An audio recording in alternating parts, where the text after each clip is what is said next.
Hello tout le monde! On se retrouve aujourd'hui pour un avis de nouveau sur un livre. J'espère que vous allez bien. Et donc aujourd'hui, sans plus tarder, on se retrouve pour un livre de Gilles Le Gardinier. Le titre c'est Quelqu'un pour qui trembler, donc au niveau de la couverture.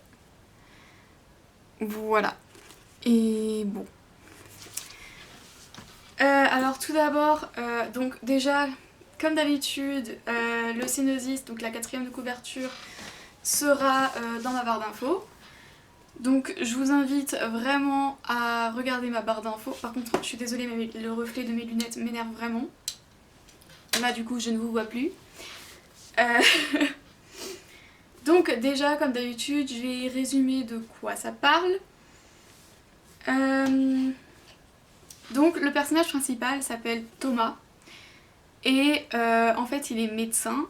Et il va partir en sorte de mission humanitaire, si vous voulez, en Inde. Et donc en fait, il va aider les personnes dans le besoin. Enfin, voilà, ce qui se fait beaucoup, j'ai envie de dire, dans la vraie vie. Mais voilà, c'est un roman, donc forcément, ça dépeint des trucs plus ou moins réels. Bon, après, pas tous les romans, mais bref, je pense que vous m'avez compris. Et non, mais en fait, je vois tellement flou que c'est pas possible. Il faut que je remette les lunettes, en fait. Bon, du coup, je suis désolée si vous voyez le reflet dans mes lunettes. En tout cas, j'espère que ça vous dérange pas. Je sais que moi, ça me fait un peu chier. Mais voilà, les joies d'être myope, hein, voilà. Mettez un pouce bleu si vous êtes myope et que, comme moi, vous avez ce problème avec les reflets, les machins, enfin voilà. Bref. Et donc, il a un ami qu'il considère un peu comme son frère, qui s'appelle Kishan. Et ce Kishan va dire à Thomas que, il a une fille. Et Thomas n'a jamais été au courant. Bon, il s'en doutait plus ou moins, on va dire. On va dire que ouais, il s'en doutait, mais voilà, en fait, il a laissé sa petite amie Céline. Et il l'a laissée en France et lui, il est parti du coup vivre son aventure en Inde. Et en fait, au moment où il est parti, elle était enceinte. Et elle lui a jamais dit parce que voilà, pour elle, il était parti, c'est comme ça. Il va pas revenir. Enfin, voilà, à un moment donné, t'es parti, tu fais ta vie, je fais la mienne. Bref. Et du coup, quand Kishan lui dit ça, Thomas va tout lâcher pour revenir en France parce qu'il se dit que mine de rien, il a quand même envie de connaître sa fille. En plus, Céline, donc son ex-petite amie, ne lui a rien dit. Enfin voilà, du coup, il prend ses clics et ses claques, si on peut dire, et il retourne en France. Et attendez, il faut juste que je regarde ce que j'ai écrit pour ne rien oublier. Sa fille s'appelle Manon et elle est étudiante en médecine. Voilà, comme par hasard, elle suit un peu les traces de son père sans le savoir, puisque faut savoir que Céline n'a rien dit à Manon. En fait, Céline s'est remariée et Manon croit que son père, c'est l'homme avec qui sa mère est actuellement. Je sais pas si vous m'avez suivi, si c'est clair. Voilà. Mais du coup, Thomas va trouver un travail dans une maison de retraite. Bon, c'est pas une maison de retraite immense.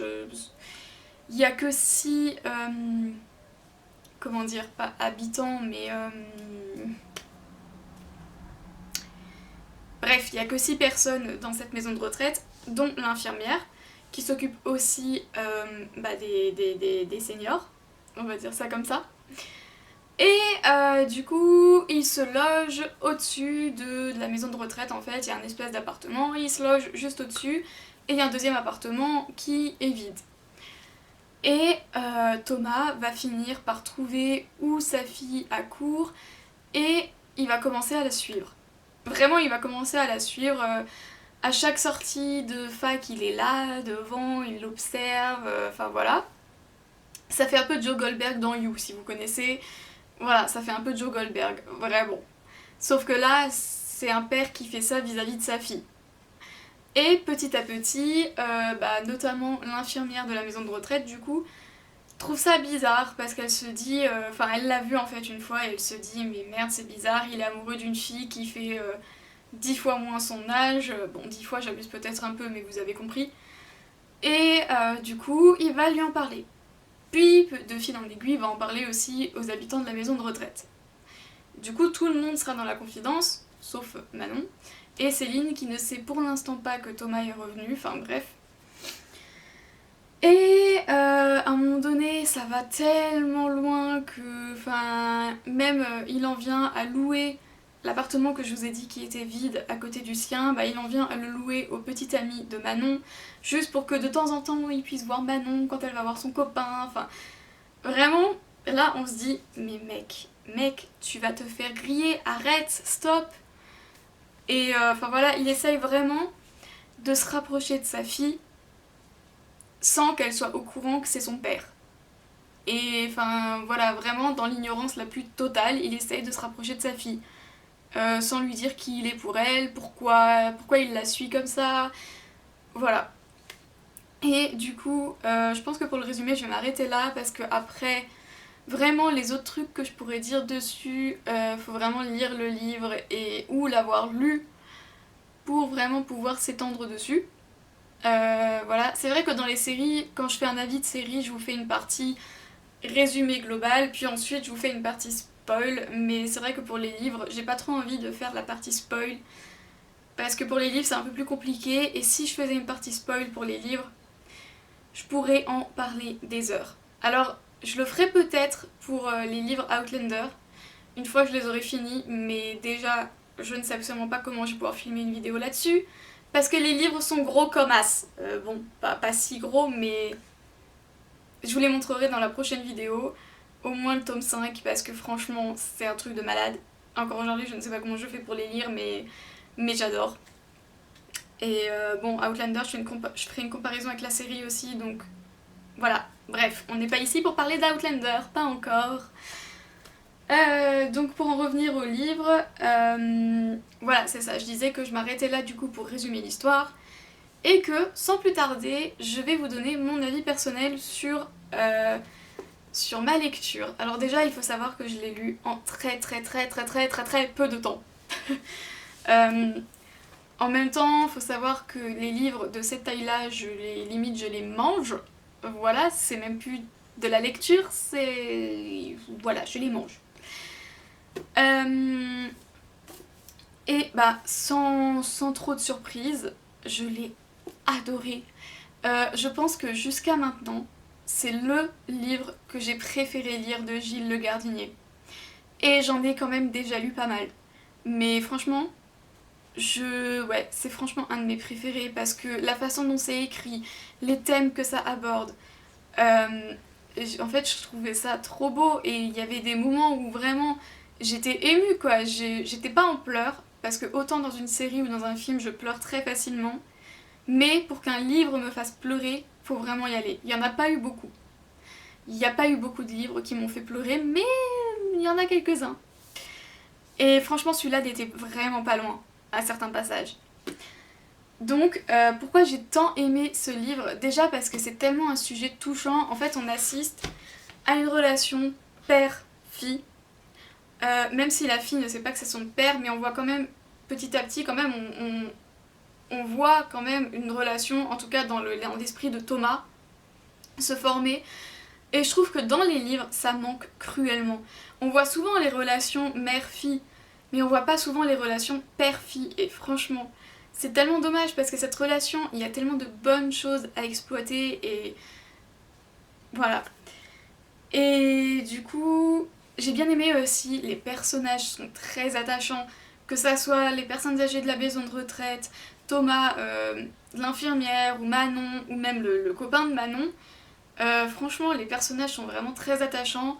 On peut facilement s'identifier à un des personnages qui vous parlera plus. Voilà. Ensuite, j'ai bien aimé aussi qu'il y ait plusieurs intrigues dans une seule histoire en fait. Bon, c'est pas le seul roman où il y a ça, vous allez me dire, mais j'ai vraiment bien aimé qu'on suit Thomas, mais en même temps, il y a des choses qui se passent dans la maison de retraite avec les habitants qui ont leurs petits problèmes, voilà, qui ont leur toc, enfin voilà, ce genre de trucs, et ça, franchement, mais c'est tellement bien, il y a vraiment plusieurs histoires en un seul bloc en fait. Du coup, on s'ennuie jamais en fait. Clairement, j'avais tellement du mal à chaque fois à m'arrêter et à arrêter de lire et tout. J'étais en mode, encore un chapitre, oh, encore un, oh, celui-là il fait que 3 pages. Oui, parce que je compte les pages de mes chapitres avant de lire. Voilà. Ensuite, il y a, en fait, dans ce livre, il y a de tout. Il y a de l'humour, il y a de l'amour, il y a des personnages qui doutent, qui, comme dit, ont des petits problèmes personnels et que on voit vraiment qu'ils sont tous là pour se soutenir les uns les autres. Il y a une histoire de regret aussi, parce que forcément Thomas regrette une fois qu'il rencontre Manon, sans trop la rencontrer, mais bref, une fois qu'il la voit, il regrette d'être parti, il se dit merde, si j'avais su, enfin voilà. Les si, on connaît tous, je pense. Avec les si, on pourrait clairement refaire le monde, mais bon, bref. Voilà, j'ai pas grand chose de plus à dire sur ce livre. Comme vous pouvez le constater, j'ai rien de négatif à dire, vraiment. Donc je pense que ça prouve à quel point j'ai kiffé ce livre, même surkiffé. J'ai eu énormément de citations. Donc si les citations que j'ai notées pour ce livre vous intéressent, je vous invite à aller sur ma page Instagram Petit Panda Matelot. Une fois que cette vidéo sera en ligne, comme d'habitude, je mettrai mon avis à l'écrit, qui sera forcément moins développé que dans ma vidéo, hein, et en story en fait, je mettrai les citations que j'ai préférées dans ce livre et qui m'ont vraiment marqué, touché, enfin voilà, comme d'habitude. Si vous m'avez déjà suivi sur Instagram, vous savez sûrement de quoi je parle puisque je le fais avec chaque livre. Donc la dernière chose que je peux vous dire, c'est que je vous recommande ce livre à 1000%. Vraiment, de tous les livres de Gilles Le Gardinier que je pourrais vous recommander, c'est vraiment celui-là le meilleur, pour moi. Voilà. Donc, en tout cas, jusqu'à maintenant, de ceux que j'ai lus, c'est celui-là. Donc si vous voulez le lire, foncez, n'hésitez pas une seule seconde et dites-moi en commentaire, du coup, si vous allez le lire. Si vous l'avez déjà lu, qu'est-ce que vous en avez pensé? Et voilà, alors ma prochaine vidéo, je pense que ça sera sur un livre de Guillaume Musso. Donc je crois que je vous avais déjà dit dans une de mes vidéos que c'était un de mes auteurs préférés. Sauf que la prochaine vidéo, ça sera sur son nouveau roman, qu'il a sorti là très récemment, La vie est un roman. Et bon, je vais pas trop en dire dans cette vidéo parce que c'est pas le sujet, mais c'est pas ce à quoi je m'attendais. Voilà, c'est tout ce que je pourrais vous dire. Donc sur ce, moi je vais vous laisser là, ici, je vais vous... 1, 2, 3. Je vais vous abandonner ici et je vous dis à bientôt pour une prochaine vidéo. Si la vidéo vous a plu, n'hésitez pas à mettre un pouce bleu, à vous abonner et à activer la cloche pour avoir une notification lors de mon prochain contenu. Voilà, bye!